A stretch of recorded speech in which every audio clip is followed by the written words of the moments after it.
The Iliad by Homer, as translated by Alexander Pope. Book 21. Argument: The battle in the river Scamander. The Trojans fly before Achilles, some towards the town, others to the river Scamander.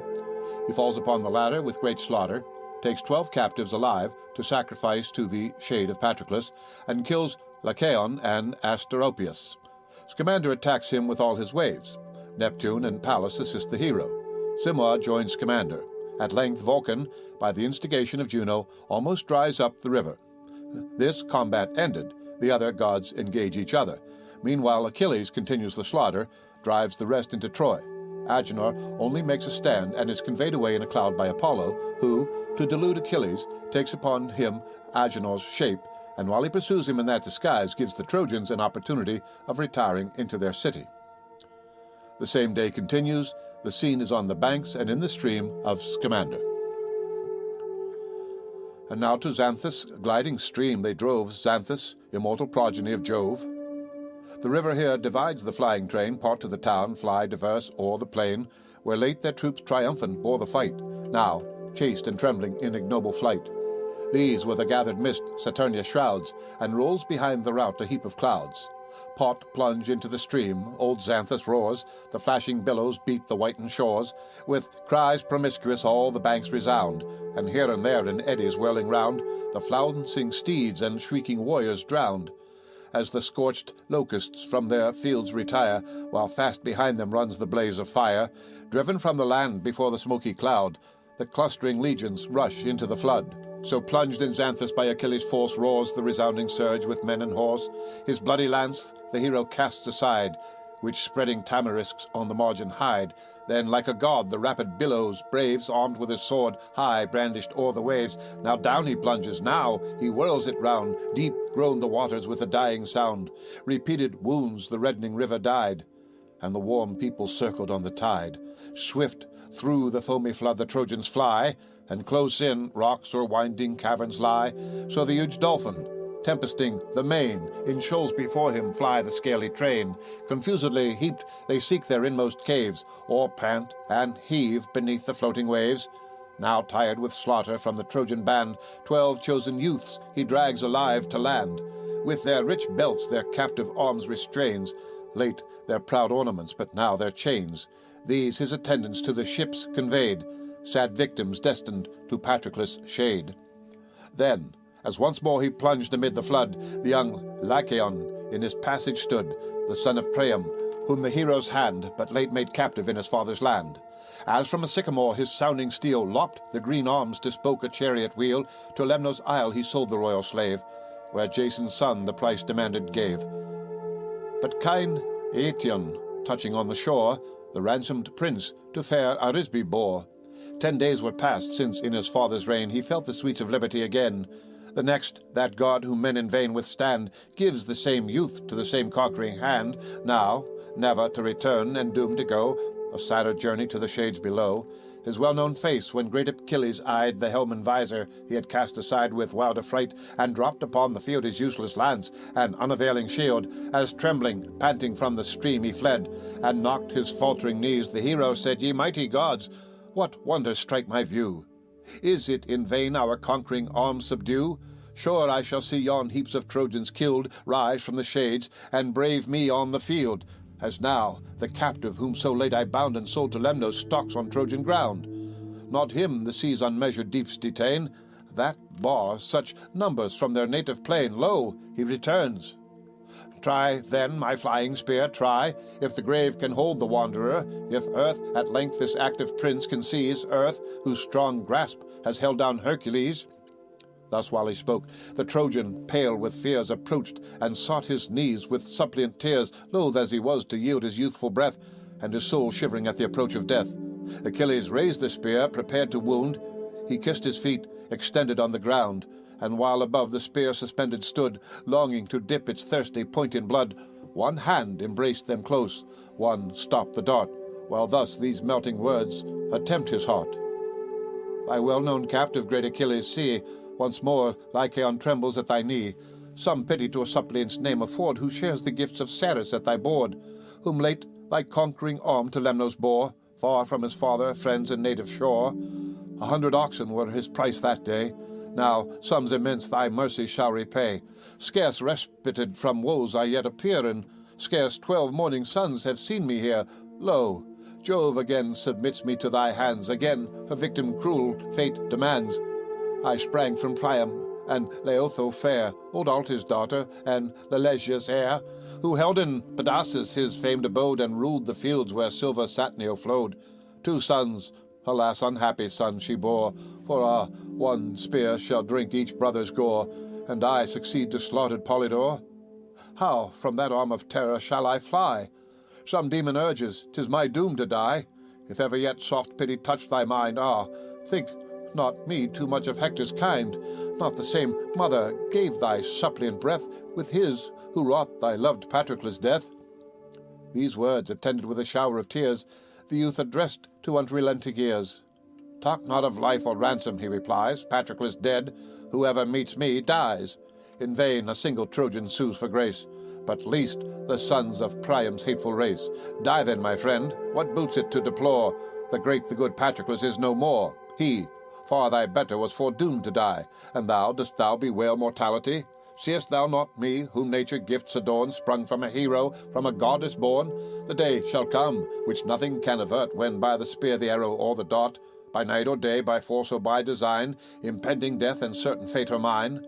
Die then, he said, and as the word he spoke, the fainting stripling sank before the stroke. His hand forgot its grasp and left the spear, while all his trembling frame confessed his fear. Sudden, Achilles his broadsword displayed, and buried in his neck the reeking blade. Prone fell the youth, and panting on the land, the gushing purple dyed the thirsty sand. The victor to the stream the carcass gave, and thus insults him, floating on the wave. Lie there, Lycaon, let the fish surround thy bloated corpse, and suck thy gory wound. There no sad mother shall thy funerals weep, but swift Scamander roll thee to the deep, whose every wave some watery monster brings, to feast unpunished on the fat of kings. So perish Troy, and all the Trojan line, such ruin theirs and such compassion mine. What boot ye now, Scamander's worshipped stream, his earthly honours and immortal name? In vain your immolated bulls are slain, your living coursers glut his gulfs in vain. Thus he rewards you with his bitter fate. Thus, till the Grecian vengeance is complete, thus is atoned Patroclus' honoured shade, and the short absence of Achilles paid. These boastful words provoked the raging god. With fury swells the violated flood. What means divine may yet the power employ to check Achilles and to rescue Troy? Meanwhile the hero springs in arms to dare the great Asteropaeus to mortal war, the son of Pelagon, whose lofty line flows from the source of Axius' stream divine. Fair Parabaea's love, that god had crowned, with all his refluent waters circled round. On him Achilles rushed, he fearless stood, and shook 2 spears advancing from the flood. The flood impelled him on Pelides' head, to avenge his waters choked with heaps of dead. Near as they drew, Achilles thus began. What, art thou boldest of the race of man? Who, or from whence, unhappy is the sire, whose son encounters our resistless ire? O son of Peleus, what avails to trace, replied the warrior, our illustrious race? From rich Paeonia's valleys I command, armed with protended spears, my native band. Now shines the 10th bright morning since I came in aid of Ilion to the fields of fame. Axius, who swells with all the neighbouring rills, and wide round the floated region fills, begot my sire, whose spear much glory won. Now lift thy arm, and try that hero's son. Threatening, he said. The hostile chiefs advance. At once Asteropaeus discharged each lance, for both his dexterous hands the lance could wield. One struck, but pierced not, the Vulcanian shield. One raised Achilles' hand. The spouting blood spun forth. In earth the fastened weapon stood. Like lightning next the Pelean javelin flies, its erring fury hissed along the skies. Deep in the swelling bank was driven the spear, even to the middle earth, and quivered there. Then from his side the sword Pelides drew, and on his foe with double fury flew. The foe thrice tugged and shook the rooted wood. Repulsive of his might the weapon stood. The fourth he tries to break the spear in vain. Bent as he stands he tumbles to the plain, his belly opened with a ghastly wound. The reeking entrails pour upon the ground. Beneath the hero's feet he panting lies, and his eye darkens and his spirit flies, while the proud victor thus triumphing said, his radiant armour tearing from the dead, So ends thy glory, such the fate they prove, who strive presumptuous with the sons of Jove. Sprung from a river didst thou boast thy line? But great Saturnius is the source of mine. How durst thou vaunt thy watery progeny? Of Peleus, Aeacus, and Jove am I. The race of these superior far to those, as he that thunders to the stream that flows. What rivers can, Scamander might have shown. But Jove, he dreads nor wars against his son. Even Aeacus might contend in vain, and all the roaring billows of the main, the eternal ocean from whose fountains flow the seas and rivers and the springs below. The thundering voice of Jove abhors to hear, and in his deep abysses shakes with fear. He said, then from the bank his javelin tore, and left the breathless warrior in his gore. The floating tides the bloody carcass lave, and beat against it wave succeeding wave, till rolled between the banks it lies, the food of curling eels and fishes of the flood. All scattered round the stream their mightiest slain, the amazed Paeonians scour along the plain. He vents his fury on the flying crew. Thrasius, Astyplus, and Mnesus slew. Mydon, Thersilochus with Aeneas fell, and numbers more his lance had plunged to hell. But from the bottom of his gulf's profound Scamander spoke, the shores returned the sound. O first of mortals, for the gods are thine, in valor matchless and in force divine.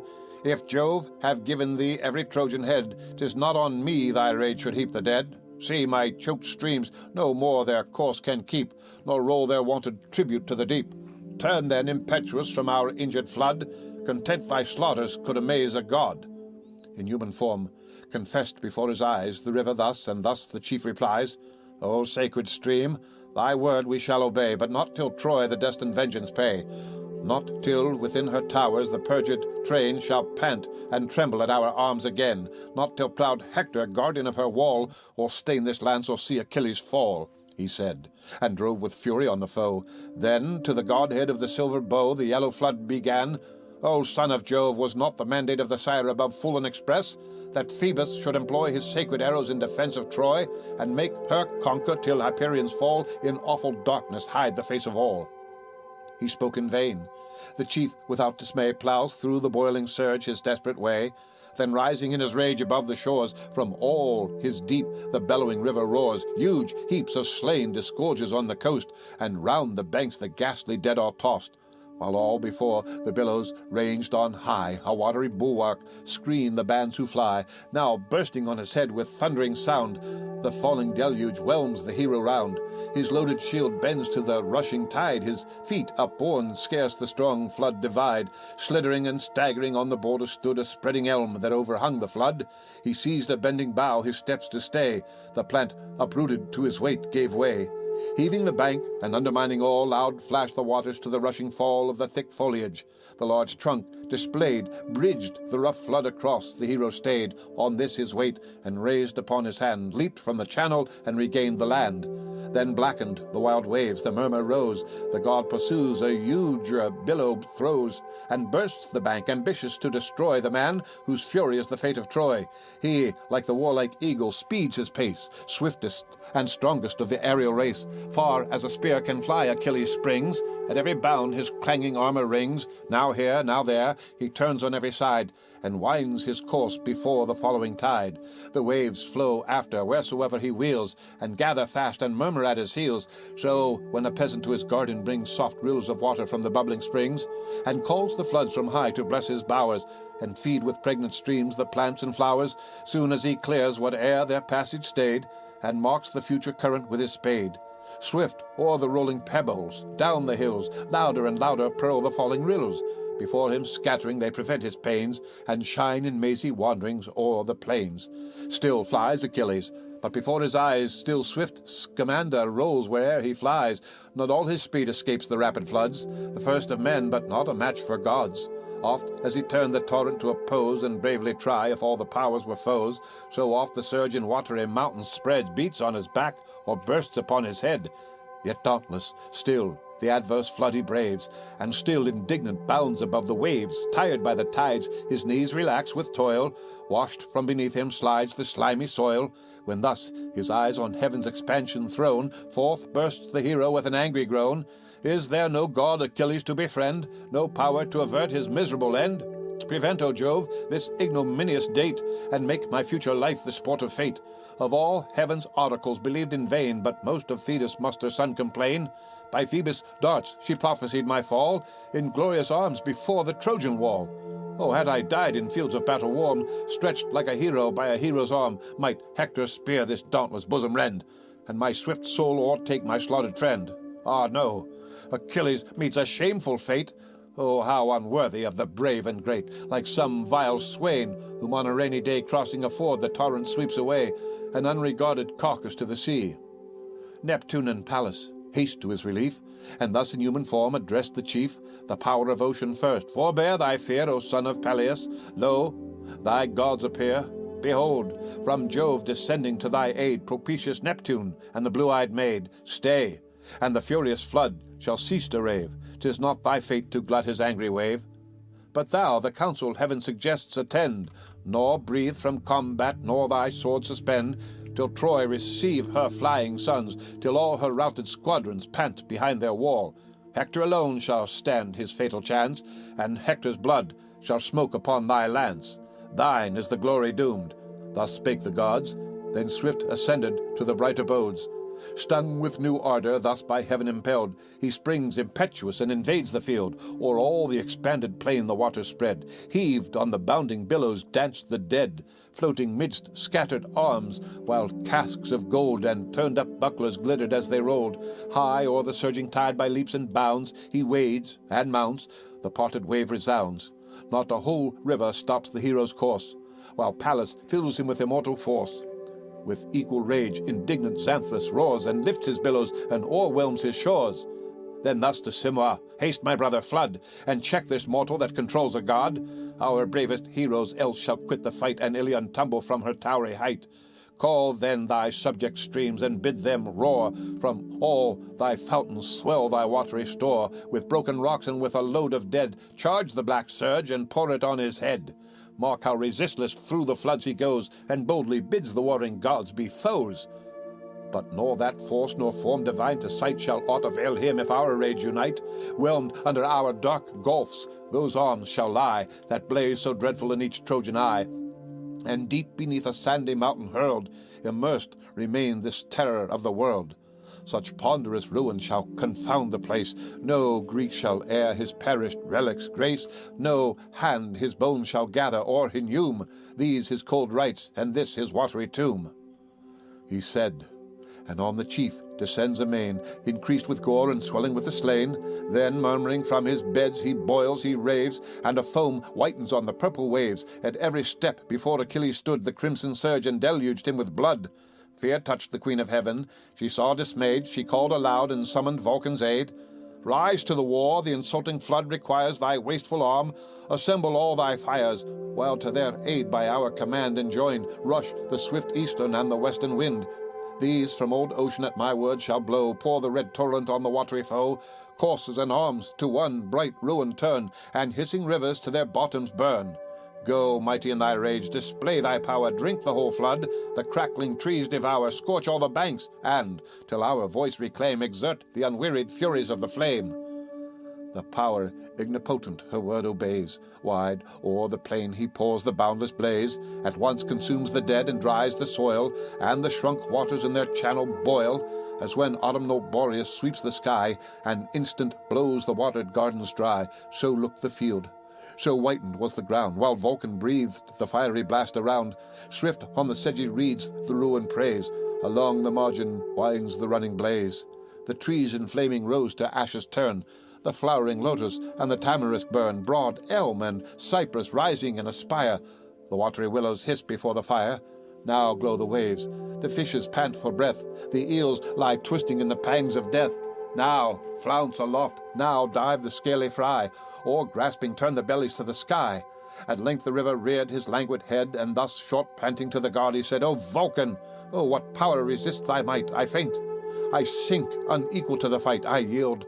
Let Ilion fall, if fate decree. Ah, bend no more thy fiery arms on me. He ceased.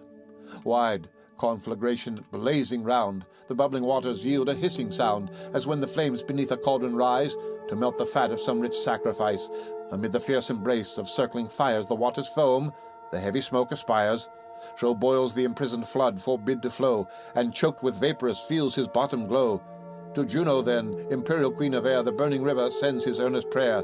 Ah, why, Saturnia, must thy son engage me, only me, with all his wasteful rage? On other gods his dreadful arm employ, for mightier gods assert the cause of Troy? Submissive I desist, if thou command, but withdraw this all-destroying hand. Hear then my solemn oath to yield to fate unaided Ilion and her destined state, till Greece shall gird her with destructive flame, and in one ruin sink the Trojan name. His warm entreaty touched Saturnia's ear. She bade the ignipotent his rage forbear. Recall the flame, nor in a mortal cause infest a god. The obedient flame withdraws. Again the branching streams begin to spread, and soft remurmur in their wonted bed. While these by Juno's will the strife resign, the warring gods in fierce contention join. Rekindling rage, each heavenly breast alarms, with horrid clangor shock the ethereal arms. Heaven in loud thunder bids the trumpet sound, and wide beneath them groans the rending ground. Jove, as his sport, the dreadful scene descries, and views contending gods with careless eyes. The power of battles lifts his brazen spear, and first assaults the radiant queen of war. What moved thy madness thus to disunite ethereal minds and mix all heaven in fight? What wonder this, when in thy frantic mood thou drovest a mortal to insult a god? Thy impious hand tied at his javelin bore, and madly bathed it in celestial gore. He spoke, and smote the long resounding shield, which bears Jove's thunder on its dreadful field, the adamantine aegis of her sire, that turns the glancing bolt and forked fire. Then heaved the goddess in her mighty hand a stone, the limit of the neighboring land. There fixed from eldest times, black, craggy, vast. This at the heavenly homicide she cast. Thundering he falls, a mass of monstrous size, and 7 broad acres covers as he lies. The stunning stroke his stubborn nerves abound. Loud o'er the fields his ringing arms resound. The scornful dame her conquest views with smiles, and glorying thus the prostrate god reviles. Hast thou not yet, insatiate fury, known how far Minerva's force transcends thy own? Juno, whom thou rebellious darest withstand, corrects thy folly thus by Pallas' hand. Thus meets thy broken faith with just disgrace, and partial aid to Troy's perfidious race. The goddess spoke, and turned her eyes away. That beaming round diffused celestial day, Jove's Cyprian daughter, stooping on the land, lent to the wounded god her tender hand. Slowly he rises, scarcely breathes with pain, and propped on her fair arm forsakes the plain. This the bright empress of the heavens surveyed, and scoffing thus to war's victorious maid. Lo, what an aid on Mars' side is seen, the smiles and love's unconquerable queen. Mark with what insolence in open view she moves. Let Pallas, if she dares, pursue. Minerva, smiling, heard, the pair o'ertook, and slightly on her breast the wanton strook. She unresisting fell, her spirits fled. On earth together lay the lovers spread. And like these heroes be the fate of all, Minerva cries, who guard the Trojan wall. Do Grecian gods such let the Phrygian be, so dread, so fierce as Venus is to me? Then from the lowest stone shall Troy be moved. Thus she and Juno with a smile approved. Meantime, to mix in more than mortal fight, the god of ocean dares the god of light. What sloth has seized us when the fields around ring with conflicting powers, and heaven returns the sound? Shall ignominious we with shame retire, no deed performed to our Olympian sire? Come, prove thy arm, for first the war to wage suits not my greatness or superior age. Rash as thou art, to prop the Trojan throne, forgetful of my wrongs and of thy own, and guard the race of proud Laomedon, hast thou forgot how at the monarch's prayer we shared the lengthened labors of a year? Troy walls I raised, for such were Jove's commands, and yon proud bulwarks grew beneath my hands. Thy task it was to feed the bellowing droves along fair Ida's vales and pendant groves. But when the circling seasons in their train brought back the grateful day that crowned our pain, with menace stern the fraudful king defied our latent godhead and the prize denied. Mad as he was, he threatened servile bands, and doomed us exiles far in barbarous lands. Incensed, we heavenward fled with swiftest wing, and destined vengeance on the perjured king. Dost thou for this afford proud Ilian grace, and not, like us, infest the faithless race? Like us their present future sons destroy, and from its deep foundations heave their Troy? Apollo thus: to combat for mankind ill suits the wisdom of celestial mind. For what is man? Calamitous by birth, they owe their life and nourishment to earth. Like yearly leaves that now with beauty crowned smile on the sun, now wither on the ground. to their own hands commit the frantic scene, nor mix immortals in a cause so mean. Then turns his face, far beaming heavenly fires, and from the senior power submiss retires. Him thus retreating Artemis upbraids, the quivered huntress of the sylvan shades. And is it thus the youthful Phoebus flies, and yields to ocean's hoary sire the prize? How vain that martial pomp and dreadful show of pointed arrows in the silver bow! Now boast no more in yon celestial bower, thy force can match the great earth-shaking power. Silent, he heard the Queen of Woods upbraid. Not so, Saturnia, bore the vaunting maid, but furious thus: what insolence has driven thy pride to face the majesty of heaven? What, though by Jove the female plague design fierce to the feeble race of womankind, the wretched matron feels thy piercing dart? Thy sex is tyrant with a tiger's heart. What, though tremendous in the woodland chase thy certain arrows pierce the savage race? How dares thy rashness on the powers divine employ those arms, or match thy force with mine? Learn hence no more unequal war to wage, she said, and seized her wrists with eager rage. These in her left hand locked, her right untied, the bow, the quiver, and its plumy pride. About her temples flies the busy bow, now here, now there, she winds her from the blow. The scattering arrows rattling from the case drop round and idly mark the dusty place. Swift from the field the baffled huntress flies, and scarce restrains the torrent in her eyes. So, when the falcon wings her way above, to the cleft cavern speeds the gentle dove, not fated yet to die. There safe retreats, yet still her heart against the marble beats. To her Latona hastes with tender care, whom Hermes, viewing, thus declines the war. How shall I face the dame who gives delight to him whose thunders blacken heaven with night? Go, matchless goddess, triumph in the skies, and boast my conquest while I yield the prize. He spoke and passed. Latona, stooping low, collects the scattered shafts and fallen bow, that glittering on the dust lay here and there, dishonored relics of Diana's war. Then swift pursued her to her blessed abode, where, all confused, she sought the sovereign god. Weeping, she grasped his knees, the ambrosial vest shook with her sighs, and panted on her breast. The sire superior smiled and bade her show what heavenly hand had caused his daughter's woe. Abashed, she names his own imperial spouse, and the pale crescent fades upon her brows.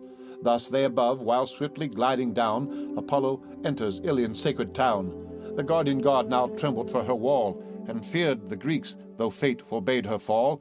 Back to Olympus from the war's alarms return the shining bands of gods in arms, some proud in triumph, some with rage on fire, and take their thrones around the ethereal sire. Through blood, through death, Achilles still proceeds, o'er slaughtered heroes and o'er rolling steeds, as when avenging flames with fury driven on guilty towns exert the wrath of heaven. The pale inhabitants, some fall, some fly, and the red vapors purple all the sky. So raged Achilles' death and dire dismay, and toils and terrors filled the dreadful day. High on a turret hoary Priam stands, and marks the waste of his destructive hands. Views from his arm the Trojan's scattered flight, and the near hero rising on his sight. No stop, no check, no aid. With feeble pace and settled sorrow on his aged face, fast as he could, he, sighing, quits the walls, and thus descending on the guard he calls. You, to whose care our city gates belong, set wide your portals to the flying throng, for lo, he comes with unresisted sway. He comes, and desolation marks his way. But when within the walls our troops take breath, lock fast the brazen bars, and shut out death. Thus charged, the reverend monarch, wide were flung the opening folds, the sounding hinges rung. Phoebus rushed forth the flying bands to meet, struck slaughter back, and covered the retreat. On heaps the Trojans crowd to gain the gate, and gladsome see their last escape from fate. Thither, all parched with thirst, a heartless train, hoary with dust, they beat the hollow plain, and gasping, panting, fainting, labor on with heavier strides that lengthen toward the town. Enraged Achilles follows with his spear, wild with revenge, insatiable of war. Then had the Greeks eternal praise acquired, and Troy inglorious to her walls retired.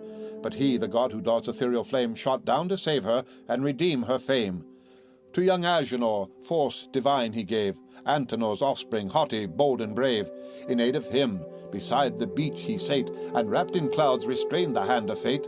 When now the generous youth Achilles spies, thick beaches hot, the troubled motions rise. So, ere a storm the waters heave and roll, he stops and questions thus his mighty soul. What, Shall I fly this terror of the plain, like others fly, and be like others slain? Vain hope to shun him by the selfsame road yon line of slaughtered Trojans lately trod. No, with a common heap I scorn to fall. What have they passed me to the Trojan war, while I decline to yonder path that leads to Ida's forests and surrounding shades? So may I reach concealed the cooling flood, from my tired body wash the dirt and blood, as soon as night her dusky veil extends, return in safety to my Trojan friends. What if? But wherefore all this vain debate? Stand I to doubt within the reach of fate?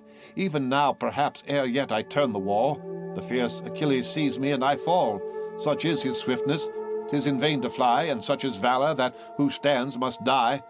Howe'er 'tis better fighting for the state, here and in public view to meet my fate. Yet sure he too is mortal, he may feel, like all the sons of earth, the force of steel. One only soul informs that dreadful frame, and Jove's sole favour gives him all his fame, he said, and stood collected in his might, and all his beating bosom claimed the fight. So from some deep-grown wood a panther starts, roused from his thicket by a storm of darts. Untaught to fear or fly, he hears the sounds of shouting hunters and of clamorous hounds. Though struck, though wounded, scarce perceives the pain, and the barbed javelin stings his breast in vain. On their whole war untamed the savage flies, and tears his hunter or beneath him dies. Not less resolved, Antenor's valiant heir confronts Achilles and awaits the war. Disdainful of retreat, high held before his shield a broad circumference he bore. Then, graceful as he stood in act to throw the lifted javelin, thus bespoke the foe. How proud Achilles glories in his fame, and hopes this day to sink the Trojan name beneath her ruins. Know that hope is vain. 1,000 woes, 1,000 toils remain. Parents and children our just arms employ, and strong and many are the sons of Troy. Great as thou art, even thou mayest stain with gore these Phrygian fields, and press a foreign shore, he said. With matchless force the javelin flung smote on his knee, the hollow cuishes rung beneath the pointed steel. But safe from harms, he stands impassive in the ethereal arms. Then fiercely rushing on the daring foe, his lifted arm prepares the fatal blow. But jealous of his fame, Apollo shrouds the godlike Trojan in a veil of clouds. Safe from pursuit, and shut from mortal view, dismissed with fame, the favoured youth withdrew. Meanwhile, the god, to cover their escape, assumes Agenor's habit, voice, and shape, flies from the furious chief in this disguise. The furious chief still follows where he flies. Now o'er the fields they stretch with lengthened strides, now urge the course where swift Scamander glides. The god, now distant, scarce a stride before, tempts his pursuit, and wheels about the shore, while all the flying troops their speed employ, and pour on heaps into the walls of Troy. No, stop. No stay, no thought to ask or tell who 'scaped by flight or who by battle fell. 'Twas tumult all and violence of flight, and sudden joy confused and mixed affright. Pale Troy against Achilles shuts her gate, and nations breathe delivered from their fate. The end of Book 21 of The Iliad by Homer, as translated by Alexander Pope. Read by Rick Kistner, for Lit to Go on the web at fcit.usf.edu.